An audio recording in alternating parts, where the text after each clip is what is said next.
You can do it. You can do it. Ken, we're live. Ken, we're live. And Ken, we're live. I was Ken, off. we're The live. dance Ken, going we're on. live. And of course, I was offbeat again. You're terrible.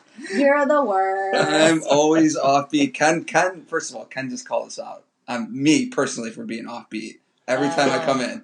Lauren comes in first. Rhythm. Lauren comes in first with her little dance, and then Kyle comes in like a shade later. Yep. I can't believe it. I am here live with Lauren in the studio. This is so cool. Studio. I'm the first guest, right? First official ever guest in the clubhouse. The studio. Guys, Lauren McLaughlin, Kyle Salenko, Ken Herrmann in the house. The studio. So in the studio. We felt that at Chicago Metro Pickleball, I serve as the executive director of that organization, and we have a gift for you because we felt the studio was a little bare. It is a little bare. Kyle does not serve for good decoration. Live, we have a gift here that we are giving, and this will be hopefully something that you can keep on your desk here in the studio. Yes, please. But this is on behalf of Stephen DeMar, who was our immediate past president, Tim Model, who's our current president. I actually met Tim Model in person for the first time. He was at Sky. Yes. Yay. And this is from us to you on behalf of the Chicago Metro Pickleball and the Chicago Open for this year. Thank you. This is just for me, right, Kyle? I don't have to share with Kyle. I don't want to share. I don't like sharing. What could it be? What could it be? I'm hoping some type of glass because I love to drink. No, it's definitely not. Oh, there's something in here, too. Open up that one first. Oh, this one first. Oh, it's so crinkly. So crinkly. Oh. Wow, look at this. It's a stand. It's a little stand. Oh. What could be in here that goes on top of the stand? A pickleball sign. A pickleball signed by Frank Anthony Davis, the first winner of the men's pro draw in Chicago. Frank Anthony and Kyle Yates battled for well over an hour in that heat this year. Matter of fact, if you look at it... clearly the better man won. I mean... Well, they had a hell of a match, but Frank kind of manscaped this ball. He signed it like 20 times. He did. When you put it on your pedestal, everyone's going to be cool to see the official Frank Anthony Davis. But Frank was awesome enough to sign that ball and get it here. I know that guy. He's cool. He actually has a cool signature. Love it.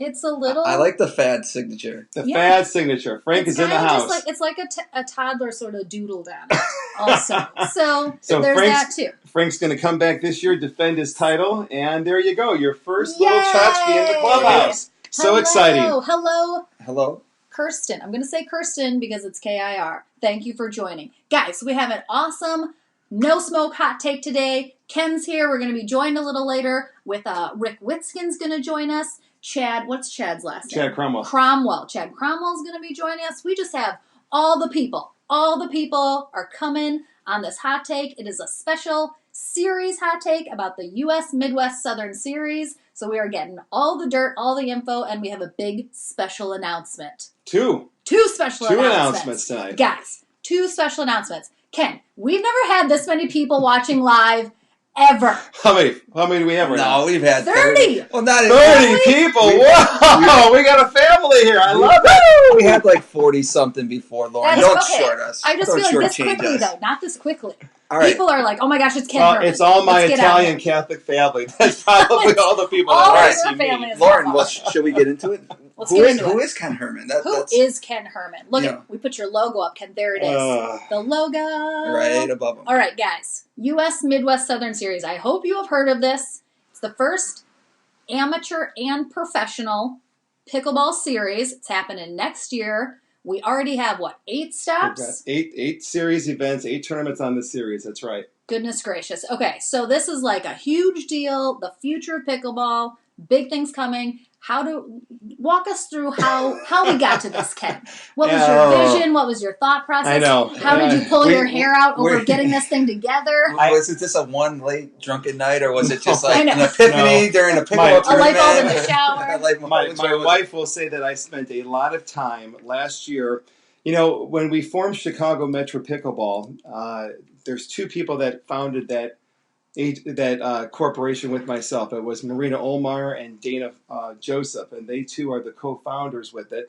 And when we were working with Chicago Metro Pickleball, we knew that we needed to have one big event that would kind of be the highlight of the organization. So we came up with the concept of the Chicago Open, and literally within I just said the word literally. That's Are you not supposed to say literally? I told myself during this interview I was not going to say the word literally. Well, we say I need to put a quarter in the jar because my daughter was home this weekend. That's all this new generation says is literally. It is, because everything's so... I had to put gas in my car, Dad, literally. You're like, well, yeah, that's one the quarter definition. in the jar. But to continue on with this whole vision of this Midwest Southern series that we've got going on, it was a lot of nights working on the idea and the concept. But when we worked with the Chicago Open, we really kind of came on late in the scene with that. We only had about 6 or 7 months to pull that event off. Dana Joseph is my co-director with the tournament. And while we were working so hard to put that whole package together and come in at a $25,000 level 2 event on the scene, I had also been working then X amount of hours thinking, okay, what could be the next step for pickleball and where can this sport grow or what have you. I've shared this story with a couple of people, and I'll share it with you all tonight. Chris Yvonne and Terry Graham. They have a video out there right now about how they came up with the idea of the U.S. Open. Yep. So as I was watching their video, I saw that sparkle in Terry's eye. And you could see where the light bulb just came off about how they were going to different cities and kind of coming up with ideas, and then they went to Naples, and then when they had courts and they were able to get more courts, she kicked her underneath the table, and that really inspired me a lot. Yeah, it inspired me a lot, and I didn't want to copy Chris and Terry with all the wonderful things that they did with the U.S. Open. I thought, what can I do that could be inspired by that, and then just kind of go and form my own lane with how could I grow it or create something from there. And then I had 2 other experiences in my life that kind of led me to where I got to all this. Back in the 90s, I was fortunate to be on the national coaching staff with the USTA. So when I was based down in Key Biscayne, the 4 or 5 years I was involved with them, one of our biggest obstacles was always trying to work on developing that next great American player. And we knew from a coaching standpoint that our top American boys in particular played much better when we were on American soil than when we were traveling all over the Italy, Czechoslovakia, trying to get points on the Futures or Challenger tours. And although the U.S. Open Tennis Series had not been evolved yet, I remember distinctly many meetings that we would have in our boardroom there saying, we need to get more tournaments here in the States, more tournaments between Wimbledon and the U.S. Open, that we can keep our American players on American soil, help them with some wild cards, and just have them get that continuous competition where they're playing against their peers on a day-to-day basis and not having to travel 8 hours to get there. So, in the early 2000s, the U.S. Open came on board, the U.S. Open Series, and that's a series of 8 or 9 events literally from Wimbledon on through to the Flushing Meadow. So as I was inspired by that and putting my thinking together, and then, another great inspiration, ironically enough, was Billie Jean King. Billie Jean King, back in the early 70s, broke away from Jack Kramer, told the men that they were no longer going to be a part of the men's tour where they weren't getting treated equally.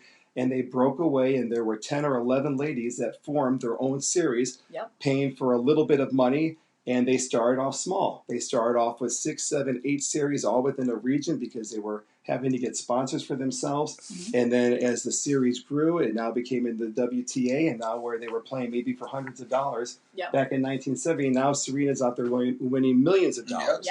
So I think all 3 of those kind of let that light bulb go off in my head. And then it was just the constant working of trying to figure out what cities would work, what cities had good venues, what cities were accessible, and then looking at the already jam-packed pickleball tournament schedule. There's a lot. And I clearly did not want to step on anybody's toes as I launched this vision. Whether it was Mike Shears running the Great Rockford Spring Fling, I didn't want to put any events up against his. I did not want to put any events up against any of the regional tournaments. I wanted to be so mindful and respectful of them. And maybe I was able to grab a couple of weeks that were open that didn't step on other tournament directors' toes. And that schedule certainly is a lot more loaded right now than what it was, back in January when I was putting this plan together. So walk us through how... A little synopsis of what is the actual tour. So just break down what it is, what's the synopsis. Point. So the 30-second take on the series is that we've got 7 series events that are taking place. We're starting off right now in Owensboro, and they're all $25,000 events where people, whether it's professionals or amateurs, will play on the different events that we have offered for them. And during the series, you will accumulate points for each round that you win per match. Mm-hmm. Now, we've got all of the rules and format has just gone live on our website today, www.unitedpickleballmanagement.com. Everything is on there as far as... We will link that for you guys, too. Everything's on there as far as the point series goes. But regardless if you're a professional or an amateur, you will play on the series, and if you play in 3 of the events as an amateur, whether it's singles, doubles, or mixed doubles in your category, and if you finish in a certain level, you will get the golden ticket to be able to take that road to Punta Gorda and play in that unbelievable facility that they're developing down there. And that will be the APP Masters event at the end of this series, kind of culmination. And so for a lot of people, a lot of people that have trouble getting into nationals and the U.S. Open because it's pretty much now a lottery system, like you have your chance to go play on a tour and qualify for the major by just your play. Is that pretty much? And that's the whole concept of it all. The vision is, how can this tour be just as important for the amateur playing in Toledo or playing in Milwaukee as it is for the pro traveling to come on in here? And I think that's what the whole vision was. This was to try to find a way that we can have consistent tournaments at a high level where people can kind of gauge themselves with how they're doing. And then if they're successful enough to be able to qualify for Punta Gorda, be able to take that road and qualify for championships. I think that's what's so great about it. Like if you're just an amateur, it still feels good to win and qualify. Sure. I mean, that's why all the amateurs play in every pickleball tournament now. Saying. Like, there's a lot of times you're not winning money. I just feel like sometimes a lot of the hype is on the pros, and that's cool because they get the prize, they can win the prize money. But a lot of this is cool because the amateurs. Yep. You know, it's a lot more for them, too, as it is for the pros. And I really wanted to make sure that the cities, I started off in 2 regions. I focused on the Midwest and I focused on the Southern region. I wanted that player to be able to get in the car and be able to drive 3 hours and be able to hit 2 or 3 of these spots without having to go to the expense of, let's say, flying to California or flying to Arizona or flying to Texas or flying to Florida, because you're not going to get that quality. Yeah. At the end of the day, everybody wants to get better. Everyone's got a reason why they're playing. And from a development standpoint, the more you can keep playing with good competition, it's going to hopefully keep rising your game to get to a higher level. And, of course, most pickleball players are going to play in their area. Sure. Like most of the amateur levels, like they're going to travel, a certain number of hours. They're not going to be flying all over the country to play in most tournaments. So to keep them all in a general area with like a couple here or there if you want to, it just makes it work so much better. What's going on, Kyle? Should we bring in Rick? Should we bring in Rick? Yeah, Rick Witskin. He is waiting in the wings. He's probably chomping at the bits. Not bits. Rick, another good player, pro player. Of course. Everyone knows Rick Witskin. We have thrown some shade at Rick Witskin on this show before. So was that the grunting from the Chicago Open? Your tournament, Ken. This is your fault. I blame you. Rick has no one to blame but you. All right, let's get Rick on the horn.